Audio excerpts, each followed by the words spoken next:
हालत क़याम में, नमाज की हालत में अपने पैरों की जो पैर की उंगलियां हैं, हालत क़याम में पैरों की उंगलियों का किबले रुख होना।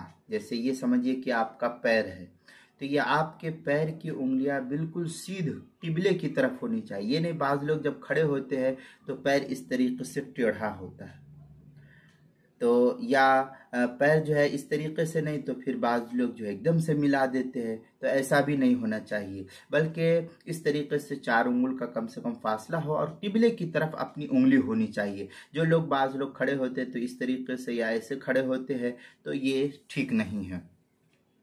चनांचे फ़ुक़हा लिखते हैं कि हालत क़याम में दोनों पाँव को सीधा रखना, बिल्कुल स्ट्रेट रखना, सीधा इस तरीके से मैं आपको बतला रहा हूँ। ये इस तरीके से समझे कि मेरा ये पैर है, तो ये मेरे पाँव की जो उंगलियां है, ये उंगली जो है बिल्कुल सीधी होनी चाहिए किबले की तरफ। इस तरह की उंगलियां किबला रुख रहे, ये सुन्नत तरीका है, ये मसनून तरीका है।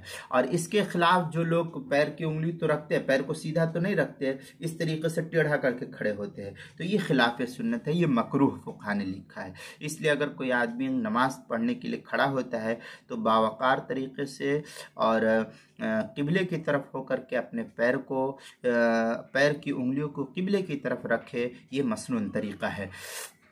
चुनांचे बुखारी शरीफ के अंदर एक बाब के तहत ये नकल किया है, यस्तक़बिलु बिअतराफ़ि रिजलैहिल क़िबला क़ालहु अबू हुमैद अन नबी सल्लल्लाहु अलैहि वसल्लम। ये बुखारी में क्या नाम है, तर्जमतुल बाब के तहत इमाम बुखारी ने नकल किया है, पहले जिल्द सफ़ा 112 के तहत।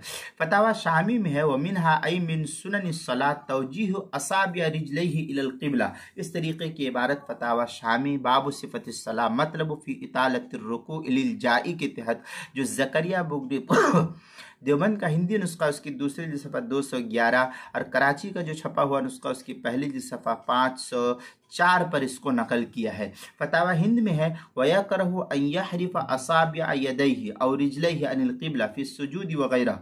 ये इस तरीके की इबारत जो है फतावा हिंदिया की किताब अलबाबुस्साबी फ़ीमा युफ़सिदुस सलाह व मा यकरहु फ़ीहा के तहत जो है नकल किया। अल फ़स्लुस्सानी फ़ीमा यकरहु फ़ी सलाह व मा ला यकरहु के तहत, जो ज़करिया बुक डिपो देवबंद का हिंदी नुस्खा है पुराना, उसकी पहली जिल्द सफ़ा 108, जदीद छपा हुआ नुस्खा उसकी पहली जिल्द सफ़ा 167, फतावा कासमिया उसकी 5वीं जिल्द सफ़ा 618 पर इसको नकल किया है, वहाँ देख सकते हैं।